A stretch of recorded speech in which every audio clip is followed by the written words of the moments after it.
Council President Juarez and members of the Seattle City Council, thank you. Thank you for allowing me to join you on my first report on the state of the city.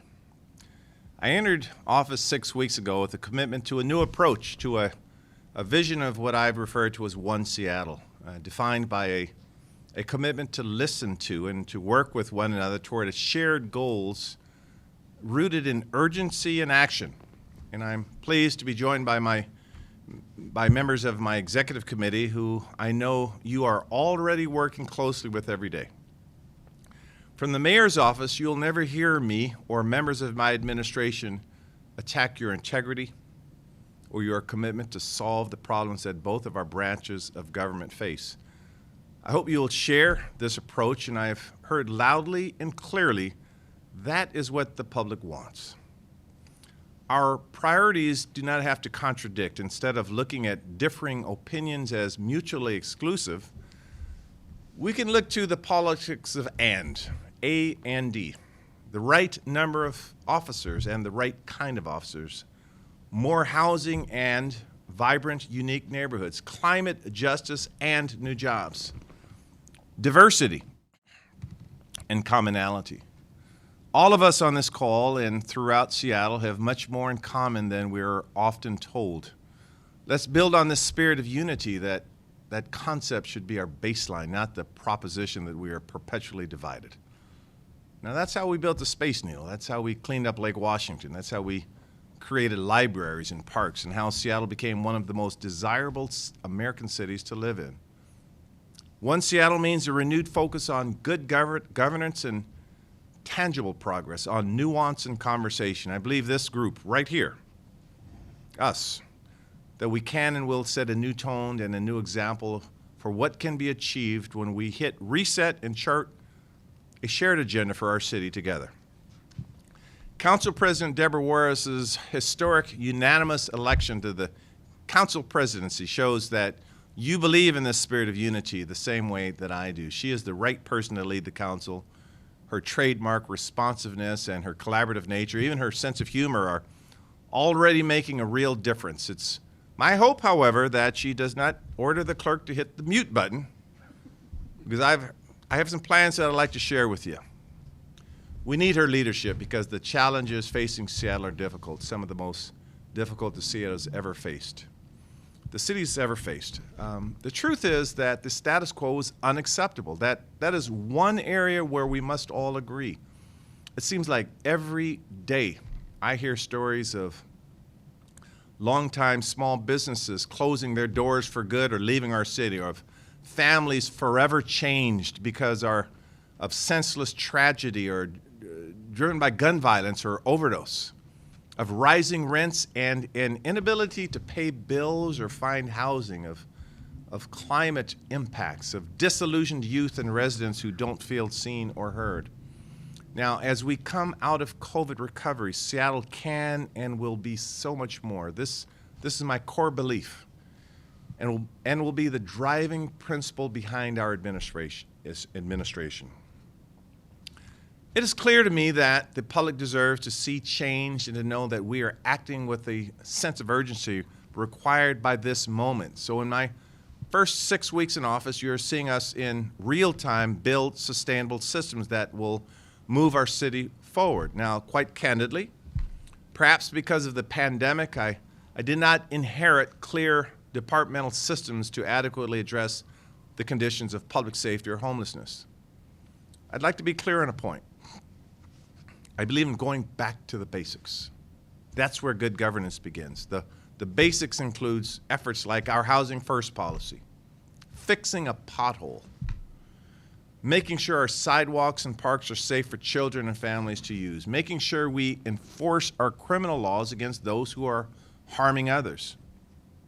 Now, we lead with and acknowledge the fact that African Americans have been subject to 400 years of institutional racism, that the exploitation of our indigenous people has been woven into the fabric of this country since its inception, and that in 2022 we've seen anti-Asian hate and anti-Semitism at alarming levels. Those understandings should be part of our basics as well, and just as important. Going back to the basics means serving the public and the entire public, and it means serving them well. That's why you heard me 2 weeks ago talk about my commitment to public safety in the face of a report showing significant increases in violent crime and an over 40% increase in shots fired last year. I shared results of immediate action to address crime and look at the data to recognize which neighborhoods and communities are most impacted by public safety issues. Now, this is not rocket science. I think what is critical and new, however, is that we remain wholly committed to avoiding the mistakes of the past. My administration is reaching out to members of the Criminal Defense Bar, many of whom are my friends, to let them know that when we make arrests, we will make sure constitutional rights are protected, that alternative forms other than arrest are explored, that treatment plans are in place, and that a militarized or racialized approach will not be tolerated. We provided specific arrest numbers and the amounts of stolen goods recovered, and describe how dozens of vulnerable people caught up in a web of organized retail theft and other crimes were assisted without incarceration. This is just one example of how we define progress, not just with law enforcement, but also with community engagement, outreach, support, social services. It means not just addressing gun violence, but preventing it through input and solutions from the communities most impacted, along with groundbreaking laws, local and regional collaboration, and innovative technologies. We've already begun rolling out elements of our public safety plan, and you'll soon hear more details about how integral this holistic approach to public safety is for every Seattle neighborhood. Now, part of that plan requires more officers. The depleted staffing we see today does not allow us to react to emergencies and crime with the response times that our residents deserve. It does not allow us to staff the specialty teams we need for issues like domestic violence or DUI or financial crimes that target our elderly. It does not allow us to conduct the thorough investigations we expect to make sustainable change. Now, I recently spoke with Ms. Monica Alexander, the Executive Director of the Criminal Justice Training Commission, about what it will take from the City of Seattle to make sure we have a healthy pipeline of Seattle police officers. In June of this year, 2022, we'll have a special Seattle-only focused class at the Police Academy. This will mean the next 36 new officers we need to help us reach our public safety goals will come out of that effort. We have funding to hire 125 new officers this year. So in addition to this special training class, we are rolling out a new campaign to recruit the next generation of Seattle Police. But it is important that this will be consistent with the values I expect to see in our officers, the culture of the department, the engagement with community, the understanding that justice requires serving the people.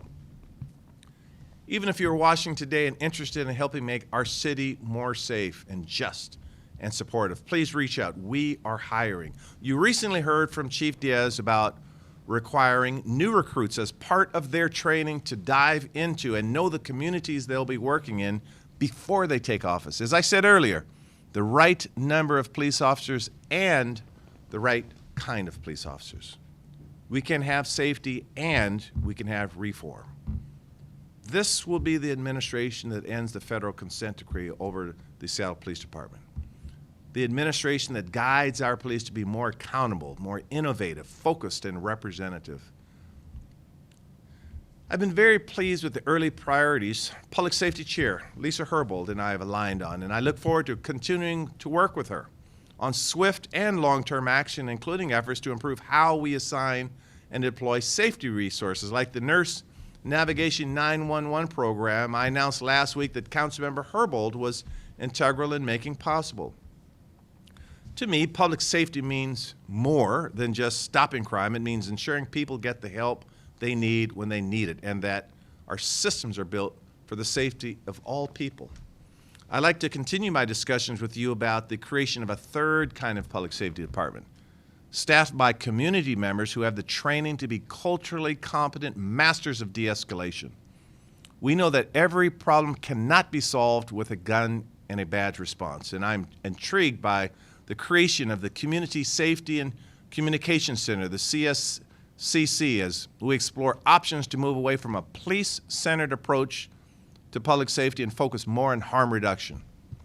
Another example of alignment is the launch of the Health One Unit 3 that expands beyond downtown Seattle to serve South Seattle neighborhoods during non-emergency events like substance abuse or behavioral health issues, and connecting access to services. Our willingness to listen to crisis intervention ideas from Seattle firefighters, Local 27, will prove invaluable as we move forward on developing more effective responses to these non-emergency events. I fully agree with this kind of approach. This third department will allow fire and police to focus on addressing the emergencies where they're most needed. We've embarked upon preliminary discussions with Seattle colleges about building out this kind of curriculum and how we can encourage our Seattle Promise students and BIPOC communities to consider a career in helping protect their communities. The time to build this department is now. As we get into the budget process, I will share further steps in this regard. Now, we will also work closely with our new city attorney, Ann Davison, on the issue of public safety and make sure this new approach to public safety is aligned with her office's strategies, and I'm confident that they are. Together, we recognize the importance of ensuring we hold bad actors accountable and build a criminal legal system that looks comprehensively at delivering fairness and true justice for everybody. The homelessness crisis must be treated like the crisis that it is. Later this week, I will share under a major announcement about the future of our efforts to bring people inside with our executive Dow Constantine at the county and the RHA CEO Mark Dones and other philanthropic, business, and civic leaders consistent with the approach the City Council that you've supported. We will strongly pursue a regional solution to homelessness. The Regional Homelessness Authority is now operational and estimates that more than 40,000 people experiencing homelessness across this region are here. It's time to finally implement real and overdue regional coordination and the urgency of true crisis response to this challenge. As part of the governing committee, I'm working with CEO Mark Dones to ensure the right strategies are in place that will lead to real sustainable change. I'm also advocating at the state and federal level, working with Governor Inslee before I even took office to advocate for hundreds of millions of dollars to go toward housing and services and improved right-of-way coordination, and with the Housing and Urban Development Secretary, Marcia Fudge, to secure federal support. But let's be clear, Seattle's efforts will not pause while regional actions ramp up. In our first 6 weeks, we've been thoroughly evaluating the city's existing systems for addressing the impacts of homelessness, working to immediately create more efficient and effective solutions. When we entered office, the city had 6 different systems in 6 different departments tracking outreach and services to homelessness and vulnerable neighbors. Some tracked the number of people, some tracked the number of tents. While individual staff strived to work together, overall systems were not coordinated, and for the Harrell administration, this is not acceptable. We have since combined these efforts into one system with cross-departmental expectations of coordination that will form the backbone of not only a transparent dashboard to track progress, but also, and more importantly, to better help people off of sidewalks and into shelter and services. Further, if a person wanted to report their concern about an encampment with the city did not have a centralized system to log their report and act. Now, for the first time, we're putting the necessary people and processes in place to address the more than 1,500 reports we've received from the public just since we've taken office. Our new system will allow us to take action, share updates, and provide a more complete picture of what's happening in Seattle. Now, these are the kinds of systems issues where we must do better. Now, along with systems reform, we need new units of housing, and I'm aggressively pursuing alternative shelter options, considering a wide array of opportunities, including leasing and buying existing buildings. Beyond housing, we also urgently need more and better mental health and addiction treatment services and staffing for the providers and workers who deliver these services, including better wages and benefits to keep people in this demanding profession. Now, I know this is an area where Councilmember Andrew Lewis is bringing leadership as committee chair, along with a dedication to the details to find housing solutions and to get people off the streets. I look forward to this collaborative work. My administration's early work has meant reducing silos locally and regionally, collecting better data, and ensuring departments work together. Our administration is developing a new interdepartmental team, the Unified Care Team, the UCT. The UCT will collect and provide streamlined data to the public, coordinate across departments with one voice, and ensure our plan and progress are clear for all. Because we can help people living unsheltered, and we can restore parks and make sidewalks accessible for all. Over the last several months, the city has closed some of the largest encampments Seattle has seen, like Green Lake or Broadview Thompson and the Ballard Commons, providing over 400 people with shelter and support. However, no one who looks around our city today would say our work is anywhere near complete. So we will continue our efforts on top priorities like Woodland Park, where we are working directly alongside Councilmember Dan Strauss, the RHA, and community groups to support neighbors in connecting those living unhoused with appropriate shelter and services. Now, Woodland Park is a gem in our city. And trash and fires and continued inhumane conditions are not acceptable, period. I want to thank Councilmember Strauss for his commitment to community engagement and demonstrable progress in this regard, and for neighbors across the city. Public spaces are for everyone in our city, and with many workers across our city returning to the office over the next several months, our focus must also ensure sidewalks are accessible to the public and clear of obstacles and obstructions. This is an essential obligation of our government. Just like continued work to provide shelter, housing, services, and support for those experiencing homelessness. We are not yet out of the woods with the pandemic, but the steady decline in positive cases is much needed positive news. I'm confident that Seattle will keep up the best response in the nation as we learn to live with this virus going forward. As the Omicron wave begins to crest, and with over 90% of Seattle residents having received at least one dose of the vaccine, a renewed focus on return and recovery has become even more essential. That includes city employees, our own return to the office. City workers have persevered through incredible challenges during the pandemic, including the more than 65%. Now that's over 7,000 employees who have continued to bravely work in the field and in person over the last 2 years. This includes our staff who maintain our parks, or our crews who keep the power on at City Light, or our road workers who fix the roads and clear them when it snows, and our police and firefighters who respond to emergency calls, and crucially, Seattle Fire, who administer vaccines to our most vulnerable. In mid-March, we will bring back those employees who have been working from home. Now, I will tell you, it's been invigorating to work to the office and work around my colleagues and friends in person. Now, I know that this transition will not be easy for everyone, but I am confident that our department directors and our labor partners will lead this return to work effort in a thoughtful, safe, and compassionate manner. I know they are already deep in the work of ensuring an equitable recovery. Our COVID recovery must focus on the most impacted and the most vulnerable. Supporting small businesses, arts, our nightlife, childcare, youth, mental health support, and emergency rental assistance. We must get federal and state resources out in the community as soon as we can. City employees are up for the task as ambassadors for Seattle, committed to excellence and service for our constituents and neighbors. They inspire me every day. In just a short time on the job, I have also been impressed by the work of our city's departments and directors. The team we've built is strong, and I look forward to sending you a steady stream of permanent appointments over the next several months, starting with our city budget director, officer director, Julie Dingley. Just as you have all done, I'm very pleased that these leaders answered the call for public service.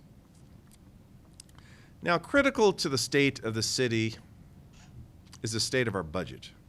I'm grateful that Director Dingley has done the hard work, necessary of alerting all of us to the real and foreseeable issues we're facing in the 2023 budget.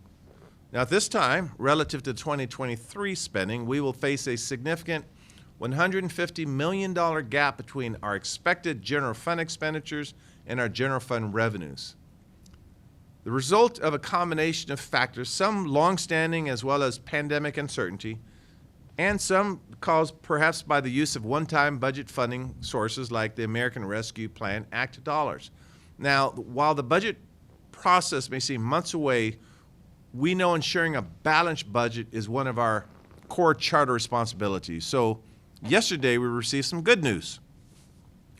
We learned that revenue from the Jumpstart payroll expense tax has come in $31 million higher than expected. Now, that additional revenue must go toward alleviating the budget issues we expect in 2023. So we will need to look at all of our options, deciding between one-time and ongoing commitments, adjusting expenditures, revisiting existing funding sources, and looking at options for increasing revenues. This will be hard work, and it must begin now, which is why I've asked departments immediately to begin looking at opportunities to save. Now, while this is not as drastic as the Great Recession when I was on the council in 2008 and 2009, but we can do this. We've done this. It starts with transparency. It completes with a commitment to the basics like public safety and human services. As council pledged during last year's budget process, I too commit to addressing this challenge together. I know working alongside the strong leadership of Budget Chair Teresa Mosqueda, we will get to a budget that is financially sound and supports our values. Another top priority I know Councilmember Mosqueda and Councilmember Herbold are following closely is the West Seattle Bridge. The bridge remains one of the city's most pressing priorities, and even as I announced last week that the reopening schedule is threatened by the ongoing concrete work stoppage, you may recall so many of our projects involve concrete, from our waterfront Seattle program to our Ship Canal water quality control project, and just about every major SDOT priority, including the Madison Rapid Ride Line and the curb ramp and sidewalk installation improvements. I have been clear that the business and labor, they must return to the bargaining table and reach a fair agreement. This conflict continues to dangerously escalate in a way that helps no one and hurts everyone. To make my commitment to a just resolution clear, I offer this room to the workers and businesses anytime as a place to come together and resolve their disagreement. We can do this work. I want to thank Councilmember Alex Peterson for his close attention to the West Seattle Bridge project and to so many other critical infrastructure, bridge, and transportation projects. His eye for detail and his commitment to effective transportation solutions are outstanding. Within our transportation planning, we must advance urgently needed Vision Zero enhancements and improvements, working to prevent death and serious injury through streets that prioritize people. Public safety includes safe streets. I want to also highlight the importance of new groundbreakings for our waterfront program as part of the transformative investments to create over 20 acres of public space that all of the public can enjoy. Access to transit, safe streets, parks, sports, mentorship, those are the things that made a difference in my life. It made a difference in so many other people's lives. And these are the programs and infrastructure that help make our city welcoming and to families and kids and to connect our communities to our schools. We are forging a new relationship with our Seattle Public Schools at a time when supporting public education and the 56,000 kids enrolled in our Seattle schools has never been more important. Working with Superintendent Dr. Brent Jones and the school board, we are going to make sure Seattle students receive the support they need coming out of this pandemic and the educational tools to thrive in a changing economy. This support must start early. That's why I'm so excited that our nationally recognized Seattle preschool program will provide more than 2,100 seats for our youngest learners this year, and increase over 125 from last year. Most Seattle families qualify for free tuition, and over 3/4 of preschool program students are students of color. I look forward to partnering with Education Chair Tammy Morales on how we can do more for Seattle kids and students, including increase access to high quality, affordable preschool and to post-secondary education programs through the Seattle Promise. Now, her passion and her commitment to drive equity through education is a shared principle of ours. Councilmember Morales' commitment to not only District 2, which is the most important district of the 7 districts of the city. Oh, wait, I thought that sentence was deleted from the speech. Sorry about that. What I meant to say was her commitment to all districts of the city in education will be evidenced by our work together in 2022. I want small and local businesses to know that I hear them and that I am working to address their very real concerns. I am open to your ideas and looking forward to working with BIAs and small business districts on tangible improvements.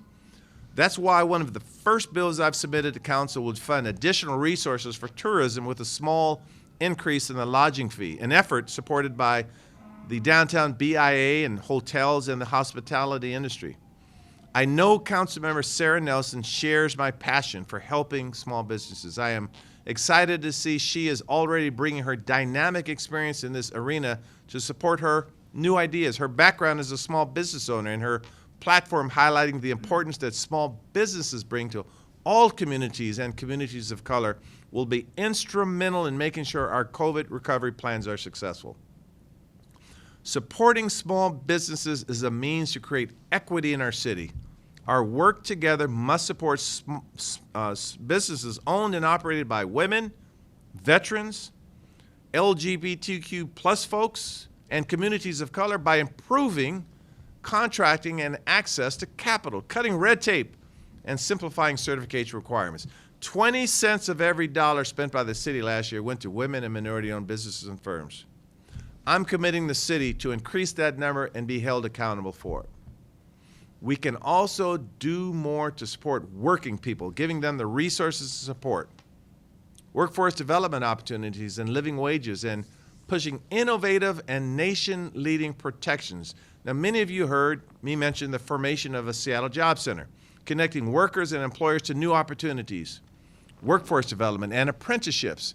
As Seattle City Light leads electrification and grid modernization efforts to reduce climate impacts, I want to make sure Seattleites benefit from new clean energy jobs.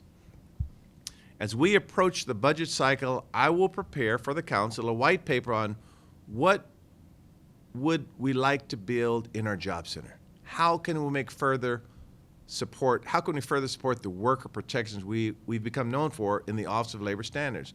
We can plot a course not only to protect workers' rights, but to help them find new jobs and careers should they so choose. Now, I know Councilmember Shama Sawant cares deeply about addressing inequality.